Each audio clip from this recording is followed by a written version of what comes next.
Are we on? Yeah, great. Welcome back, everybody.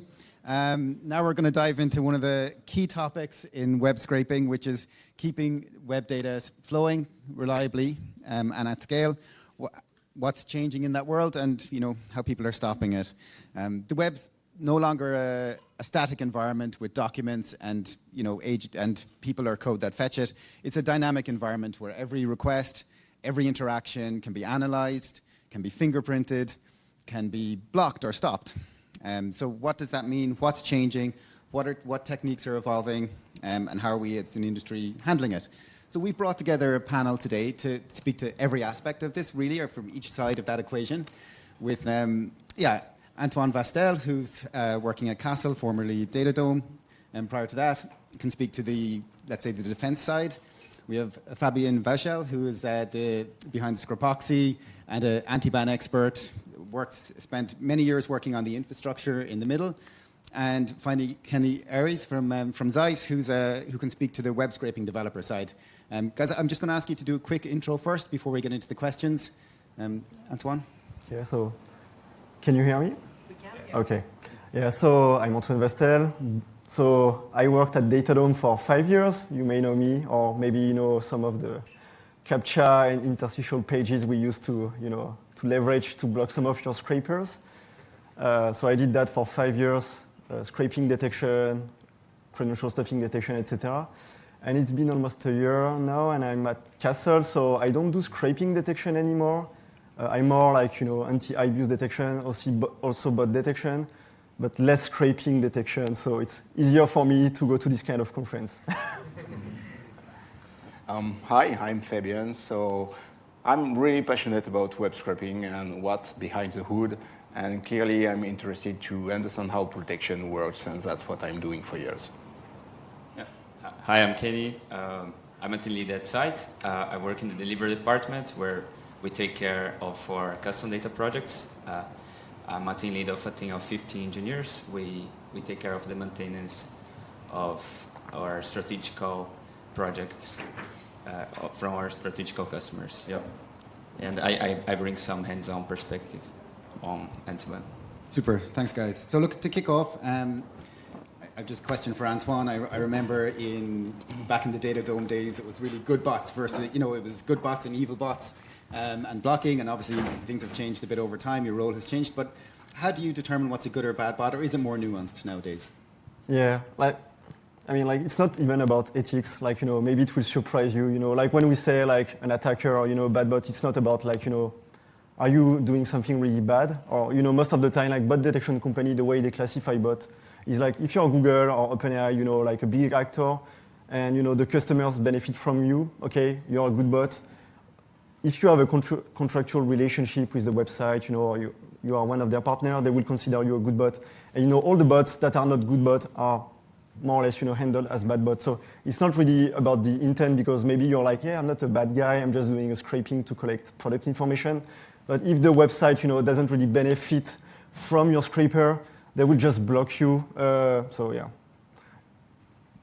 And look, as we're in November now, we're heading into the busiest, one of the peak periods for web scraping, where there's a lot of attention on, particularly in e-commerce.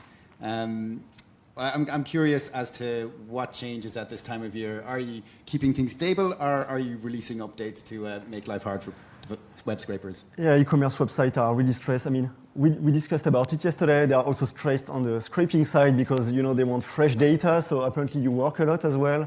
On the defense side, they expect us not to break anything.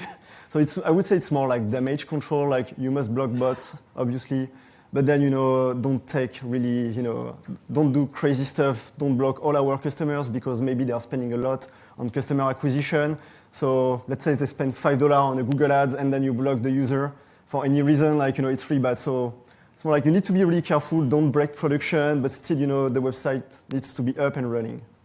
And Kenny, what do we see on the web scraper side at this time of year? Yeah, if it's not, I believe it's the busiest time of the year. Yeah, 2 weeks before we see the anti-bots upgrading, and on the maintenance side, it's very challenging. It's where tickets raise, and we do as fast as we can. We update our systems, but it's it's an unusual thing, and it's very interesting also to see the other perspective from this battle. Yeah, and I think it's not just technical changes or whatever. It's actually both sides up their level of support. Yeah. Right, almost equally. It's kind of mirrored at this time of year. So yeah, it's super interesting. And I guess, look, speaking of changes over time, I'm keen to dive into maybe some of the topics around like what's actually changing in the world of anti-bot detection. Antoine, I know you've been a proponent maybe of not just relying on IP blocks but moving toward browsers. Maybe you could give us your perspective on how you like to approach this topic and what's working.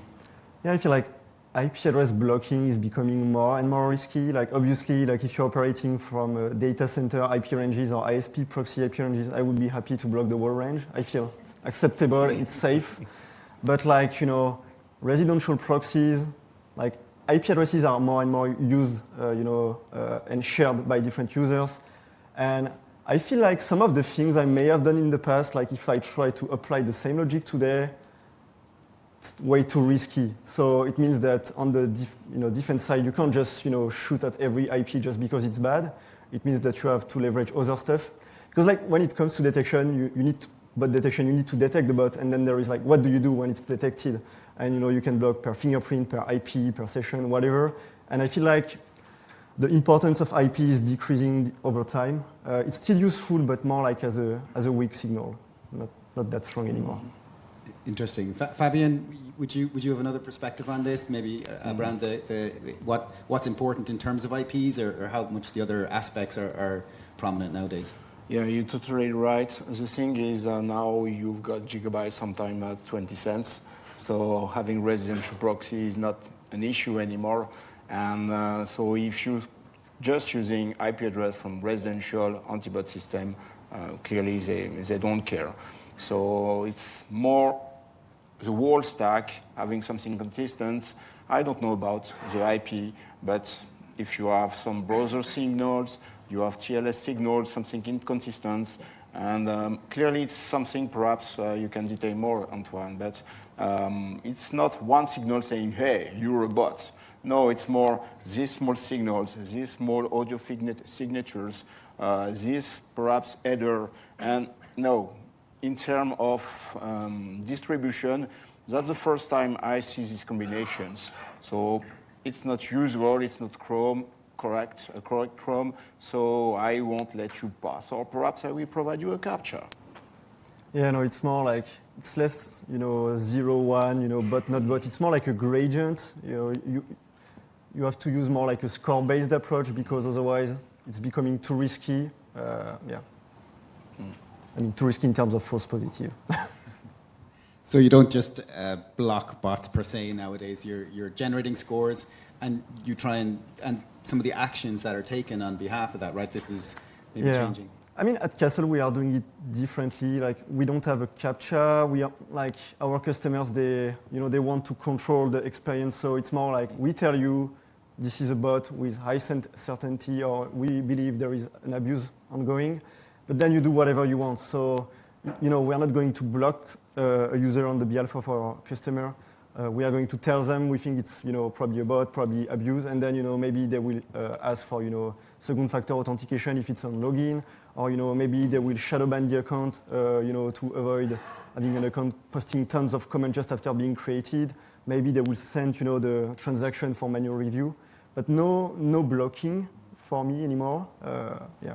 Just detecting and categorizing. Yeah, exactly. Yeah, that makes sense. And we do see, websites taking different actions now. It's not only blocking, but the quality of the content, how they respond, all of this stuff. And look, given these talks about, the consistency of the stack, the requiring rendering a bit more often, how has your job changed in recent years, Kenny? What's changed from maybe, if you think back a few years ago, where a lot of it was around proxy management, to nowadays? Yeah, so in our data projects, we heavily use Zeit API. So for most of the cases, it's pretty much plug and play for the most of the anti-bot systems. But when we do need to action on anti-bot measures, we do need to do some custom script to bypass. So we rely a lot on actions from Zeit API. we built some custom scripts. So yeah, we have already a very busy time with data parsing, making sure we're extracting the right data. So the minimal part of the antibot is abstracted to the site API team. But when we do action, it's these edge cases that are very challenging. And yeah, we do our best. Yeah, that makes sense. So shifting from maybe some of the lower level techniques where you can rely on an API service for it to the bit that you have to control, which is how the interaction with the website operates, and spending more of your time there. And I guess, Antoine, you probably see something similar where there's increasingly attention. Is there on the way users interact with the website? Yeah, I mean, like, fingerprints are becoming more and more clean. Like, every year I say that, it's not only about marketing, but like when I started, it was Phantom.js, really disgusting fingerprint. At the time, I think it was Shape Security that wrote an article how you could detect it using 50 ways and, even take the control of the browser. And, after that, Google released Headless Chrome, and it was crazy. it was near perfect, but still not fully perfect. And, like 2 years ago, they made it even more realistic. And then you have people creating, anti-fingerprinting or, anti-bot detection framework based on, Headless Chrome, like no driver, Selenium driverless. So, like today, you just do pip install and you have like a really clean fingerprint. So obviously, we still continue to collect fingerprinting signal, but it's not, like Boolean value or exact value. It's more like, what I would call red pill or proof of work, or, like subtle things that may, leak side effects of the environment. But then obviously you need to leverage more like user behavior, so sequences of requests, the way they are interacting, because you still have to do your job, but like the fingerprints are way more clean. So that's one of the ways to do it. And what's it been like, Fabien, in the middle here, providing infrastructure to keep up with this? Have you been able to leverage open source tools to help with this, or how far does it go, and how difficult has your job become? Yeah, it's becoming more and more difficult, to be honest, because... Sorry. Yeah, thank you very much, Antoine. So, as you said, you need to be humans, and as everything is detected, obviously we have very nice tools, like you quote some, like also Camouflage, which is really used nowadays. You have to mimic user mouse. Every small signal which doesn't seem to a human is trigger signal on antibot system. So you have to be really careful on that. Especially, it's not, the thing is, we are not speaking about collecting, 100 pages on a day. We are speaking, collecting millions of pages on 1 minute on the same website. So obviously, you will be detected by antibots. You will trigger some rate limit. You will trigger some things, because it's not something that you can stay under the radars. So if you know that you will be detected, now you have to put in place a strategy to collect the data. Perhaps getting the token, getting the cookie, using the cookie, making 40 requests, restarting again, and doing that in parallel with 1 million VM with Camouflage behind, or your own custom browsers. And also that's an interesting subject, which is custom browsers. We've seen Camouflage. Oh, I've got something. Yeah, it's buzzing. It's for you now. We've seen this open source tool. So it's a really huge work, to be honest. But giving it open source, it's like giving to the antibot sides. So yeah, it's my. Yeah. I'm not denying. Yeah, you're not denying. It's really interesting. So you say you've got the whole technique on the plate, and you just have to study how can I intercept that. So what are serious companies doing now? They are creating their own custom browsers. They are also paying very specific company. You don't know the company, but this kind of guy knows the company, and they are providing this kind of browsers, which the signature is not detected because it's not used a lot, and they can grab, million requests on whatever e-commerce website. And that's the state of the art that you can find, and it involves a lot of money. Yeah, that's interesting. And look, with these browsers, with the interactions. Do you think that makes your job much harder? I would say yes, but now I try not to care only about the consistency of things, because mouse movement consistency check is quite challenging. You will find tons of research papers saying that it's as simple as doing this or that. But then when you operate at scale and you're protecting some of the biggest websites in the world, you have people with really weird devices. You don't know what's going on. You have a lot of weird edge cases, and you can't just say, oh yeah, but I don't care. Your mouse movement was weird. Yeah, but it was the son of the CEO, so he was definitely human. So you can't just say I don't care about false positive like this. So you need to be conservative in your approach. What I like to do, you mentioned it for fingerprinting, but using data distribution is another way. Obviously you want to detect inconsistent mouse movement, inconsistent fingerprint. That's, I wouldn't say easy, but it's straightforward. If someone has a Apple WebGL render and is running on Linux, okay, fine, we can block you. But then a lot of attackers are not that stupid. It's your job. My job is to block you. Your job is to bypass me. So basically, we are all trying our best. And what I like to do more and more is look at the data distribution. Even if you're able to generate realistic mouse movement, if there is a shift in the distribution, I want to be able to detect it. This way, it doesn't even matter if it's realistic. I still want to know that there is a shift in the global traffic distribution and penalize the right part. So what you're saying is just before the Black Friday, we can send fake distribution, so you will lower the defense. Actually, it's more for DDoS things, but you see a lot of attackers, they understand these kind of things, and they do small spikes, then they stop, then they increase it, and then they throw a ton of requests. So yeah, some people are already doing it. But obviously, we try to take it into account, but then at some point, it's the usual cat and mouse game. So. So when you make some changes, you're anticipating how attackers will react to it as well, and yeah. It's kind of strategic. That's what he was saying. Basically, the way I see it, if you want to scrape, I don't really care about scraping, but it doesn't matter anymore. If you want to do an attack at scale, you want to throw, you need to do 1 million bot requests to steal accounts or create fake accounts. It won't go unnoticed. If you're operating at a huge scale, there will be a reaction to your action. And once we react, we know that the person in front of us is going to react. It's like game theory. So you're trying to understand how it's going to converge. And for me, it's if you don't lie, you create a huge spike. I'm supposed to be able to catch a spike per header list, per fingerprint, per IP, per whatever, Hopefully, if I do my job properly and you're doing your job in a naive way, you will create a spike, I will catch it and block you. But you know it. So you will try to stay under the radar by maybe randomizing your fingerprint in a smart way, randomizing mouse movement, using proxies. And I know that you're going to do it. So I'm trying to find a way, knowing that you're going to try to lie, can I try to detect your lie or, shifts in, unusual, user agents or APIs that are more and more, used.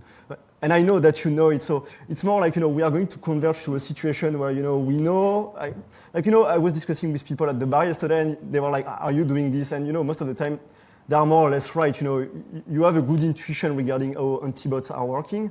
And so, yeah, we try to find the right balance to anticipate what you will do, but you're also doing the same, so. Did you say fake advice? No, I'm not like this. And look at you've also been, I guess CAPTCHA's also changed recently with the use of AI.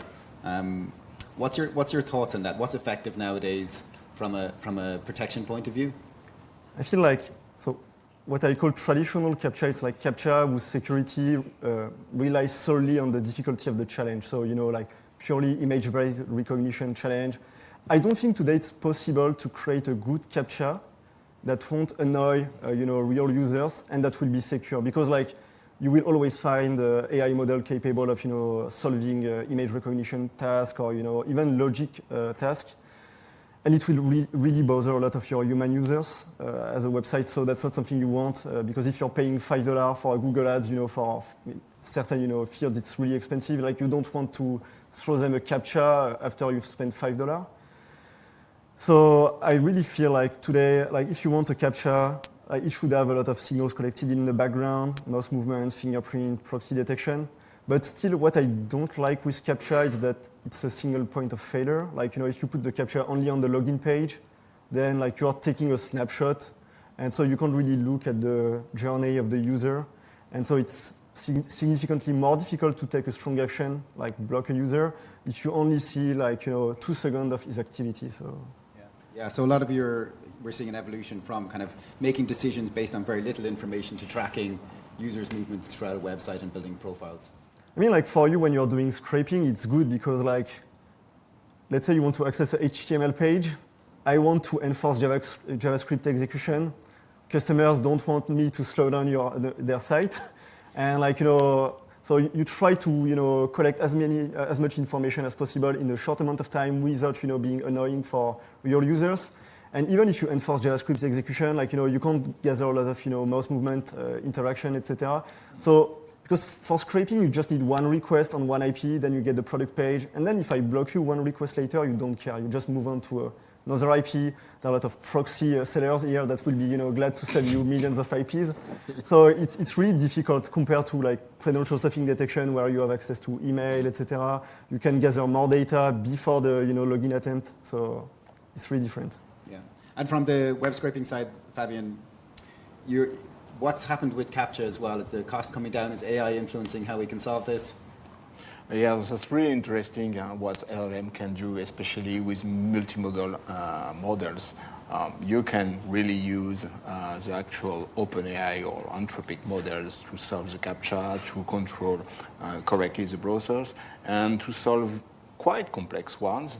So that's really interesting what's happening. And as you said, don't forget, it's not because you are able to use LLM for solving CAPTCHA that they are not capturing any signals behind.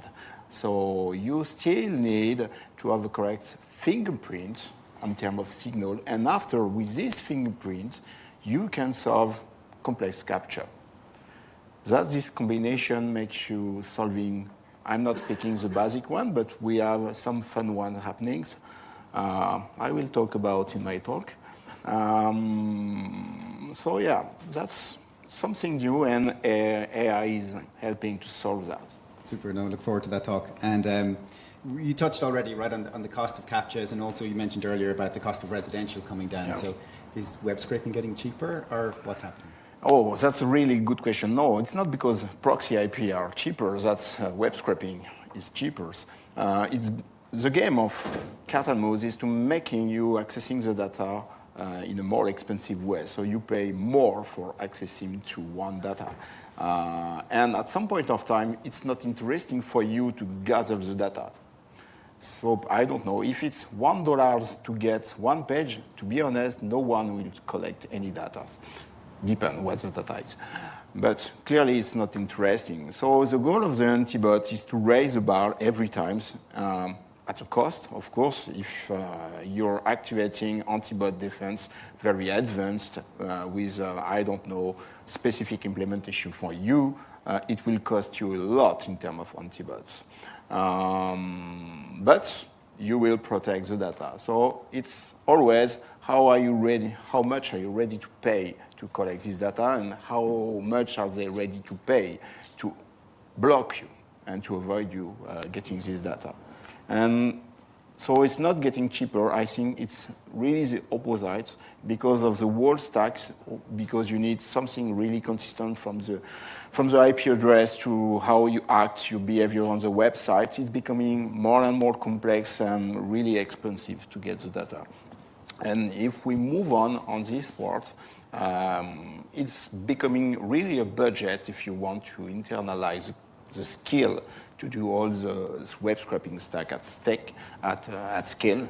If you want to collect, I don't know, 1 billion endpoints a day, having that internally, you need to hire specific skills, you need to have good infrastructures, you need to monitor everything, you need to be up to date on antibot techniques. So to be honest, it's a real, we are speaking with a lot of money, you know that.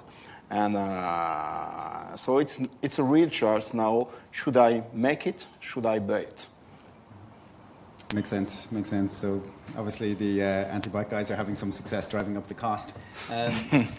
Kenny, how do you approach costs from your side as a web scraping developer? Yeah, we can see that things are pretty dynamic. We maintain some projects that are quite old. They are a few years with us, and we've seen even small websites using protection. So yeah, it's definitely that's my first impression, is getting more expensive web scraping in general. That's why also ZTPI has a price commitment, right? The price may change because prices are dynamics. In 1 year, it tends to go up with all this protection with bypass. Yeah. So yeah, that makes sense. I mean, that was one of our thinking behind the pricing, where even if the technologies increase, we commit to a price for a while to help protect people against these price surges or changes. But we do see over time this increasing rollout. Interesting. And I guess maybe some of the other aspects of AI now is, of course, it's not just humans or scrapers, but AI agents that are interacting with the web. How are companies like yours, Antoine, viewing this, or how are the anti-bot vendors? Is this considered good traffic? Is it even a bot or not? How does this change the landscape? I can just say that I have tons of questions. Like every 2 weeks, I write a new document regarding what we should do about AI agents. Like, big platforms are asking questions. They don't really know. Like, they don't know really what to do with AI agents. They want to get visibility because, like, if you're just blind, you can't even, you can't have a strategy if you don't know, like, do you even have like AI agents operating on your website? What are they doing? So I feel like the first thing is already providing an observability layer. There are a few standards like that are being developed, like WebBot Auth, to replace like IP-based authentication for bots. So I don't know if it will be used. Like, all the bot detection vendors are writing about AI, but at the same time, if you read between the lines, you're like, did you even implement something, or are you just talking about it? So I feel like everyone is waiting. You don't want to start too early, but at the same time, you want to be ready. And also, like, there are like server-side AI agents, like OpenAI operators. Okay, they may be able to authenticate themselves because they are controlled by OpenAI, for example. But then, let's say you use Perplexity Comet running on your own device. You're using it as Google Chrome, and all of a sudden you ask your browser to switch to agent mode. Like, how should it be handled? Like, it was human, and then all of a sudden it becomes bot. Like, our customers don't really know, but like they at least want visibility to be sure that they are not blocking legitimate use cases. That makes sense. So, any other predictions for 2026? How do you see this evolving? Definitely AI agent will be a thing. Every year, like, bots are becoming more mainstream. Like, like in the past, it was like something for geeks. You had to know how to code. It was quite difficult. And then, with headless Chrome, all the frameworks. Now with AI, like maybe in the past you would have, used an off-the-shelf tool. Now you can just ask ChatGPT to generate a Python script or whatever. So I feel like more and more people are doing their own bot for legitimate reasons to automate boring tasks. And maybe with AI agents or, all the automation wave, like, it's becoming like more and more, mainstream. So I feel like websites may have to change their strategy. And like, you probably don't see it, but like when you're on the other side, bot detection, like you have a trade-off between false positive, false negative. For you, it's only about going through. For us, it's like blocking the bots, but not blocking customers. And like maybe, but it's just a maybe, like maybe customers will have to lower aggressiveness because like you may not want to block all bots, even if they don't belong to one of your partners. Because like tomorrow, if I'm like, you were talking about a use case where you send the bot to get like top 50 activities in a city to decide what to do. It's not really aggressive. Like you don't want to block users on your site just because they are getting like one page of data. So they may have to lower aggressiveness, and maybe it will make your job easier. I don't know. Wow. Yeah. Okay. That would be nice. Fabian, what about your predictions? I think we will move toward a closed internet. This is something that will happen, not perhaps in the next year, but in the next coming years. As you say, there is protocol for authentications, and our usage will really change. Instead of booking, I don't know, hotels, planes, we will ask to ChatGPT or other models to do that for ourselves. And they need to connect to the website on our behalf. So they need authentication protocol. There is existing variation of the OAuth protocol dedicated to agents, and that's what's coming. So you will access to the website through these agents, and the antibot or the website will say, okay, I let you pass. And perhaps for other users, you won't have the same access. You won't have the same data, because most of the traffic will come from these agents, which is you, by the way, but from this agent. So if you're directly connected to the website and want to do your request yourself, or perhaps you're a bot, the access will be denied. And I think we are moving more and more on this kind of stuff. And that can be sometimes creepy, but I don't know if it will happen, but this is clearly the directions we are going toward. Yeah, I mean, we'll certainly see a play for it, right? Because we've seen this with almost every evolution, from the kind of early search engines, web portals, through to the social media, through to, being the gateway to the internet and locking it down, versus the need for an open internet, for competition, for privacy. All these debate is happening all over again, right? Yeah, and you see ChatGPT release Atlas, Perplexity release Comet. So they are entering the space, and Microsoft entering the space of Google's. And why not? Perhaps they will replace them tomorrow. We don't know. But everyone is using ChatGPT. So why won't you use Google Chrome instead of Atlas? Perhaps it's better to use Atlas. You just have to ask what you want. You will go to whatever website, do your request. You get just a cup of coffee, talk with your family, and when you come back, you have the result, and your trip for your family is already booked. So yeah, you save just, 1 week of works. So let's see. Yeah. And Kenny, predictions? Yeah. So we've been using a lot of AI already, especially in development and maintenance. Well, we had this talk before about the VS Code extension. Is a good example. More focus on Antiban. I would say it's been great to deal with obfuscation of scripts and all that. So we use a lot the agent to help us to understand how they identify us. So yeah, that's a good example. And yeah, speaking more about the future, I agree. There's a lot of uncertainties. You can be optimistic, a bit pessimist, but yeah. Right now it's been good. I feel myself, my team, we are much more productive actually. Super.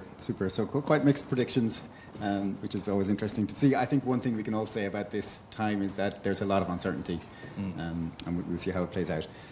Okay, look, I think we have time for some questions, so I'm going to go to Slido. In your experience, how much in terms of hardware, software, etc., can be fingerprinted, and how much in reality is being used to fingerprint? I mean, I guess I don't know the expectations or what the person that asked the question has in mind, but some things are probably not working, are not probably as good as they claim. Like there is a lot of marketing fuss sometimes, but sometimes simple things are really efficient. So like yesterday, I don't know, we were talking about like GPU fingerprinting or audio fingerprinting. Like I'm not necessarily a huge fan of all of it. Also, you have a trade-off. Like when you are making like a fingerprinting script, you can't collect, all the signals you want because it has a cost, particularly when you add obfuscation on top of it. So like you try to optimize what you collect. So yeah, I mean the goal is more like to detect non-standard environment, but not necessarily to know exactly what you're running. I mean, like for me, like I don't really care if you have this specific CPU or whatever. It's more like, do you claim to be running on Windows, but you're actually running on a Linux server? And then maybe this can be detected, using different side effects, timing based or whatever.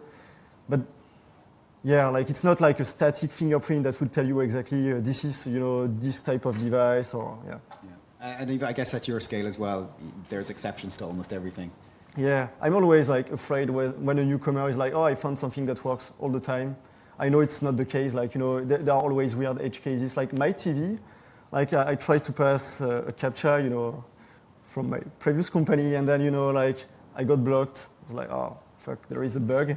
Then I go in Kibana and I look like, I load the CAPTCHA, Windows user agent, I pass the CAPTCHA, Linux user agent. Like, you have a lot of weird edge cases, and at scale, like, you can't just block whatever is not standard, because then you will have a long tail of false positives, so you still need to be conservative.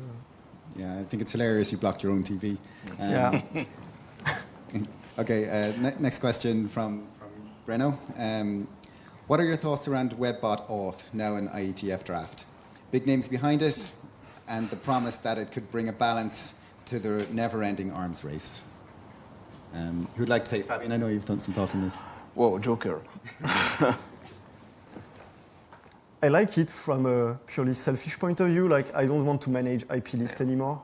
Like, it's so annoying. And also, like, most people doing, like good bots, like, you may not have static IPs anymore. Like, in the past, let's say you have a bot, you need to work with a customer, and, like, you have a good relationship with them. But then, you need to find a way to authenticate your bot. So, okay, you could send a header or whatever, but, like, if you don't have a static list of IP, it may be difficult to get authenticated in a lot of WAFs. Like, you may get blocked. Like, what I like with this standard is that, it's, crypto, so it's secure. I don't need to maintain a list of IP address, so it's convenient.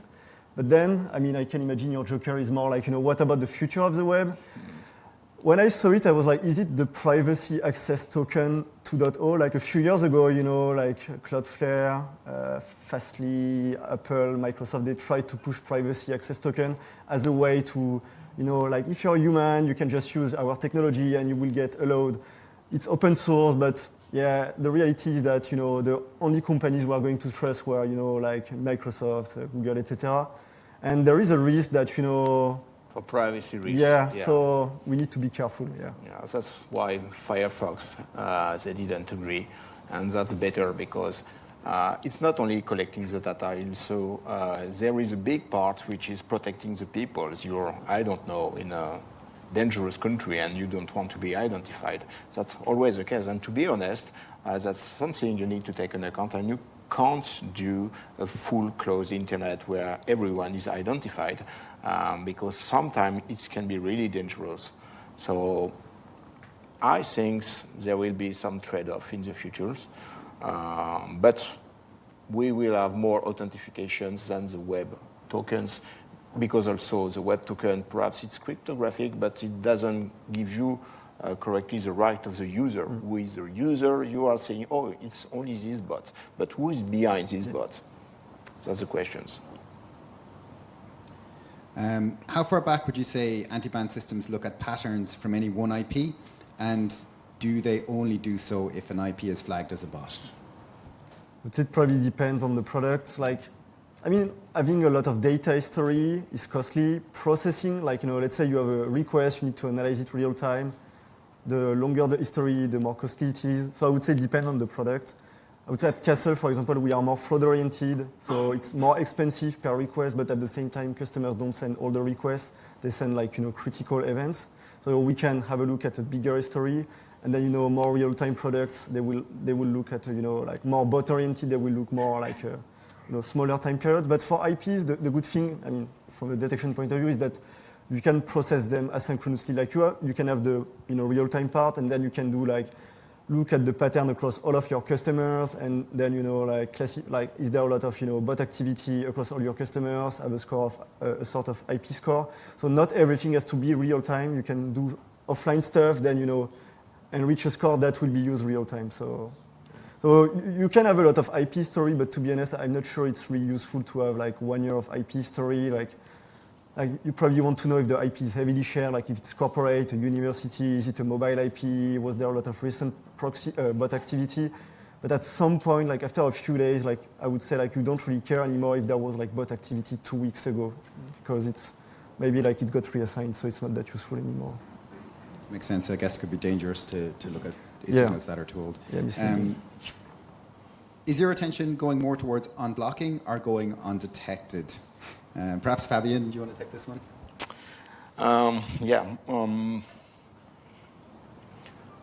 The thing is, it's really easy to stay under the radar. Just do a few requests that will work and use Camouflage, to be honest. But if you want to go serious, you're sending a lot of requests. So your goal is not to be detected, because you will be. We already talked about that. You need to manage that. So clearly, you need to be unblocked. So that's more what big web scraper companies are doing. Okay. And this one is oddly, where's it gone? Oh yeah. This one's a very specific question. So I think we're going to rate somebody's setup here. How easily can Antibot systems detect 100 Android emulators on a single server, even with each using a dedicated 4G dongle and a unique mobile IP? Guess what somebody's built. Yeah, I mean, I'm not going to say it's easy, because probably like this person may have attacked a website I protected or that I'm protecting. So, but I mean, it's definitely not easy, particularly mobile devices. Personally, I don't like it, or mobile app. Like, I don't really like the mobile world, and I know a lot of bot developers know it. Like, they're like, yeah, use mobile IPs. Like you hide in the crowd, and then like I know a lot of you are tracking, the performance of their fingerprints. Like yesterday, we were discussing it at the bar. Like, I'm impressed, like, you seem to do a lot of A/B tests, like, oh, I changed the fingerprint, but then you change, like, you have another setup where you decrease, like, the speed, where you change the IP. So you try to really estimate, what works more, what works less. Mobile devices, like, there is a lot of diversity on Android. And so like, it makes it difficult to take strong inconsistency decision, for example. And on the other side of the spectrum, you have iPhone devices where everyone looks the same. And like, it's really easy for you to hide in the crowd of iPhone users. So I'm not going to say it's easy. I hope I can detect it, but it's not easy. Okay. And yeah, well, maybe we'll have to wrap up soon. So yeah, look, I thought it was interesting. You said that you might study some of the open source things, but there's another question here along similar lines. Do Antibot companies treat, the how to bypass Antibot posts from public web scraping channels as free bug reports, or insights for better countermeasures development?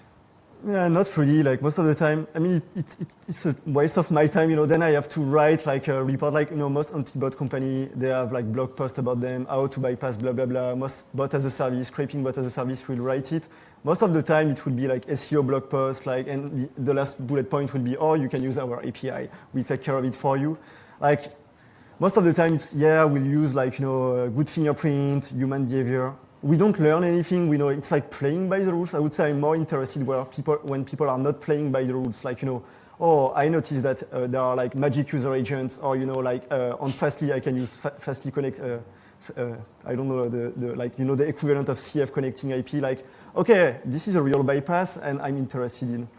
Or when it comes to obfuscation, like we know that people are trying to deobfuscate, like the JavaScript, trying to forge tokens. No, never happened. No, never. Yeah, like we know it happened. So like most of the time, it's not a big news. It's more like we need to manage it. But okay, with ChatGPT actually, we can write a faster answer. But yeah, most of the time it's not really new. I would say like most interesting stuff maybe on Discord sometime. Yeah, I was just about to say, I bet the Discord is probably a good source. Okay, look, we're over time, so we have to wrap up. But listen, thanks everybody for sharing your insights. Let's have a round of applause.